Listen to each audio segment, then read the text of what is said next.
서울 도심 한복판에 집을 짓겠다는 정부 발표가 나왔습니다. 무려 35,000호, 청년과 서민을 위한 공공주택이라고 합니다. 그런데 조금 이상하지 않으신가요? 어디에 짓는다는 걸까요? 내용을 살펴보니 소방서위, 경찰말 훈련장위, 그리고 침수 위험이 있는 지하 저류지 위에 주택을 올리겠다고 합니다. 이름만 들으면 참 익숙하고 좋아 보입니다. 용산, 종로, 성수동, 목동하지만 자세히 들여다보면 한 곳씩은 어딘가 불편한 점이 있습니다. 원래는 전혀 다른 용도로 쓰이던 땅을 마치 급하게 끼워 맞춘 듯한 인상이 강합니다. 300호, 400호씩 규모도 크지 않습니다. 게다가 서울 곳곳에 흩어져 있는 소규모 공급입니다. 과연 이것으로 서울의 집값 안정이 가능할까요? 서울의 많은 수요층은 여전히 대규모 단지와 생활 인프라가 잘 갖춰진 환경을 원하고 있습니다.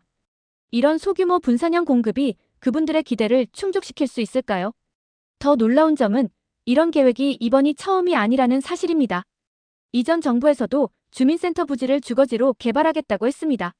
하지만 결과는 30곳 중 단 2곳만 추진에 성공했고 나머지는 그대로 멈췄습니다. 현재 정부도 10곳을 선정했지만 아직 착공한 곳이 없습니다. 이유는 분명합니다. 재정은 부족하고 인력은 모자라며 민원은 거셉니다. 그리고 결정적으로 끝까지 추진할 힘이 약합니다. 공급을 약속하는 것은 쉽습니다. 그러나 실제로 짓는 일은 어렵습니다.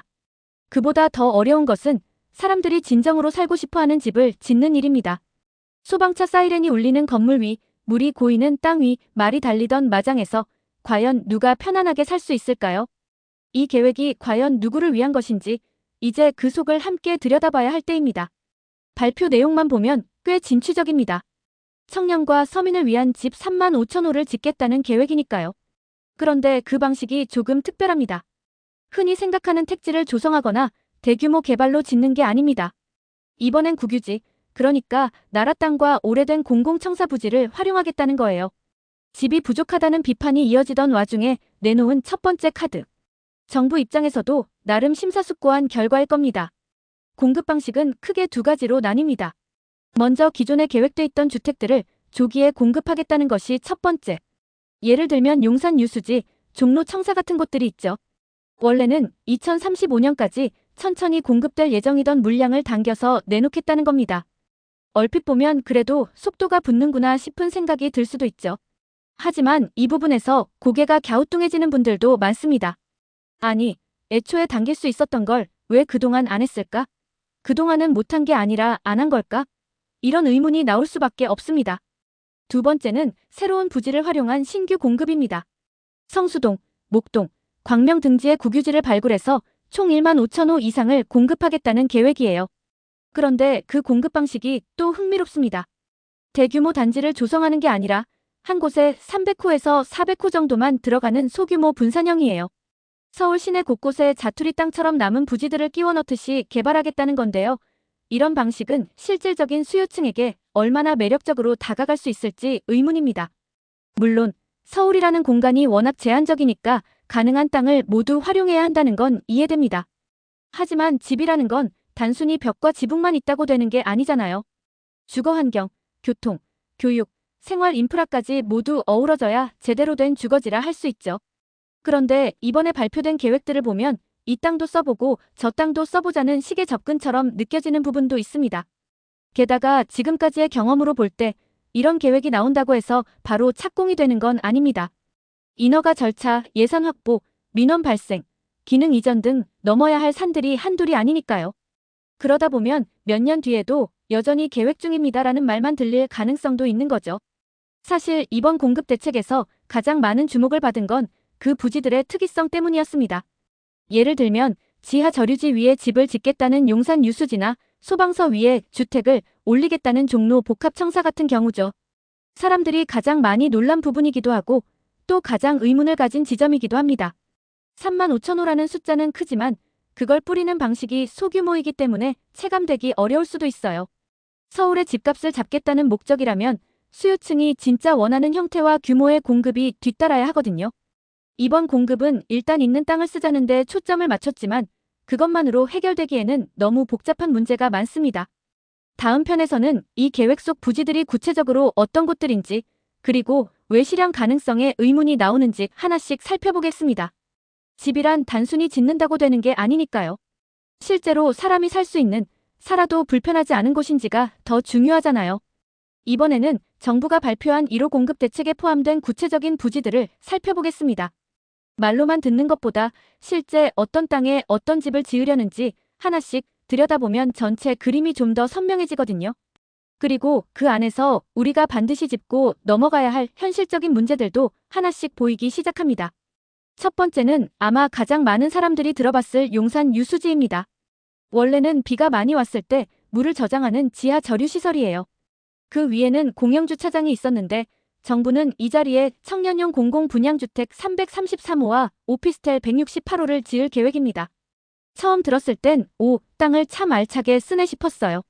그런데 문제는 그 지하 공간이 비만 오면 물이 차는 구조라는 거죠. 감사원에서도 침수 위험을 지적한 바 있습니다.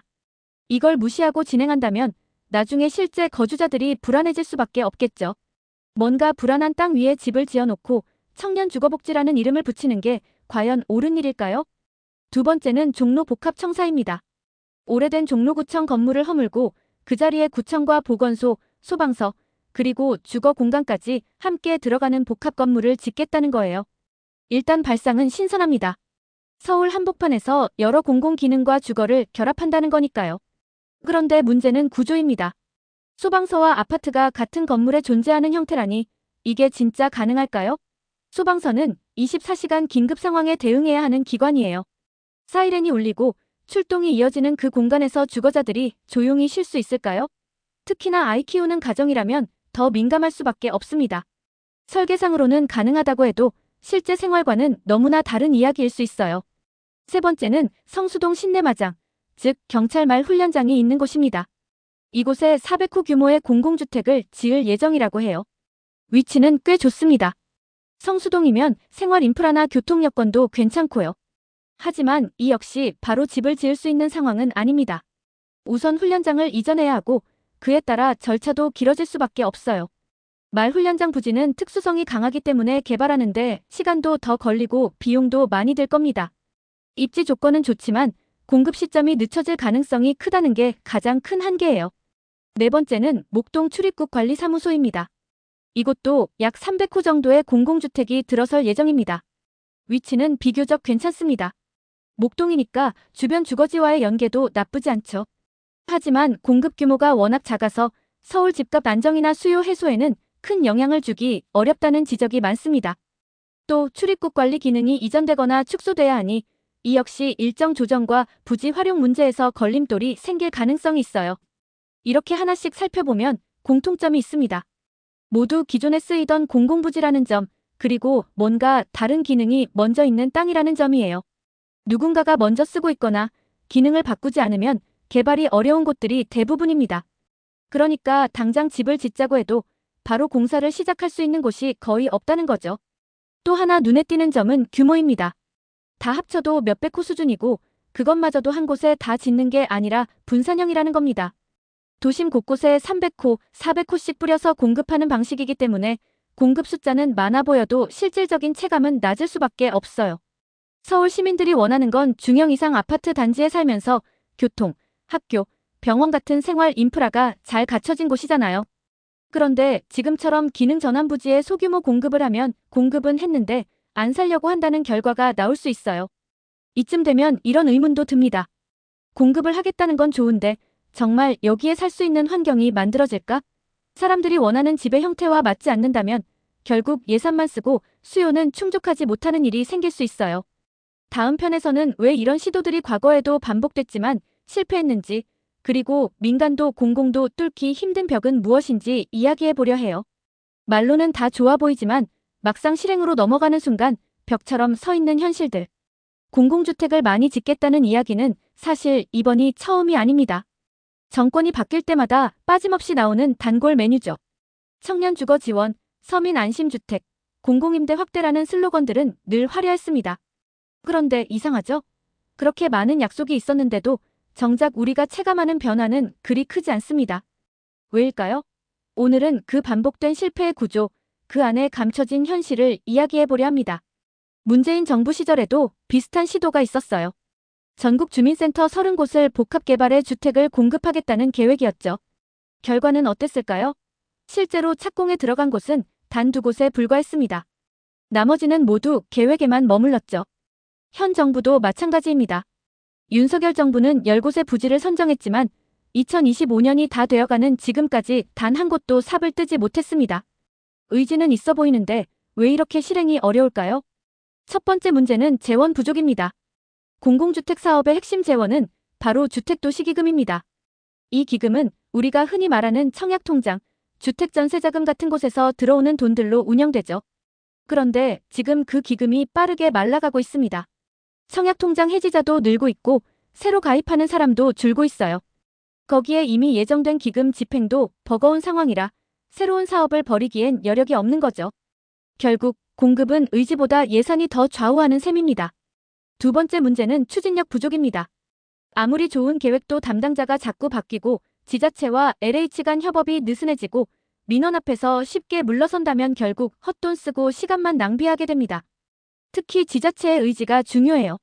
지역 주민들의 반발을 막고 정책을 설득할 사람은 결국 현장에 있는 공무원들이니까요.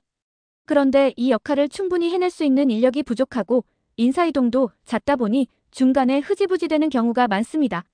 세 번째는 민원 문제입니다. 이번에 정부가 말한 소방서 위에 집을 짓겠다는 계획, 교통 좋은 중심지의 공공부지 개발 이론상으로는 다 좋아요.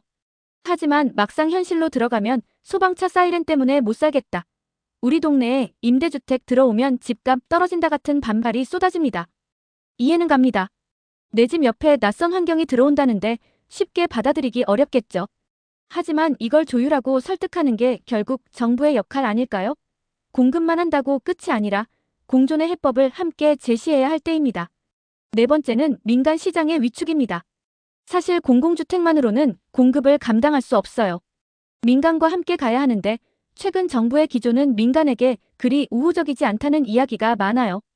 특히 대통령이 산재 사고가 나면 건설 면허를 취소하겠다고 발언하면서 많은 건설사들이 움츠러들고 있다는 이야기도 들립니다. 물론 안전은 매우 중요합니다. 하지만 공포를 조장하는 방식이 아니라 건강한 구조로 유도하는 방식이 필요하죠. 지금처럼 민간이 위축되면 공급 속도는 더 느려질 수밖에 없습니다. 그리고 마지막으로 많은 기대를 받았던 3기 신도시도 불안한 상황입니다. 애초엔 입주 전에 교통망부터 완성하겠다는 계획이었지만 예산 부족으로 선교통은 사실상 어려워졌습니다. 결국 기존 신도시처럼 입주는 했지만 교통지옥에 갇히는 상황이 반복될 가능성이 큽니다. 처음부터 이런 실패를 방지하겠다고 했던 약속은 어디로 간 걸까요? 정리해보면 이번 정부의 공급 대책은 취지는 좋습니다. 국유지를 활용하고 공공부지를 최대한 효율적으로 쓰겠다는 시도는 높이 평가받아야 할 일입니다. 하지만 공급은 종이 위의 숫자가 아니라 삶의 공간을 만드는 일입니다. 그 공간이 실제로 존재하려면 돈도 있어야 하고 인력도 필요하며 민원도 넘어서야 하고 설계와 시공도 뒷받침돼야 하죠. 단순한 도식 하나 바꾼다고 해서 해결될 문제가 아닙니다. 서울은 여전히 아파트 수요가 압도적이고 원하는 조건에 맞는 주택은 턱없이 부족합니다. 국유지를 활용해 35,000호를 내놓겠다는 건 시작일 뿐입니다. 그 숫자가 현실이 되기 위해선 진짜로 삽을 뜨고 집을 짓고 사람들이 만족하며 사는 데까지 가야 의미가 있는 겁니다.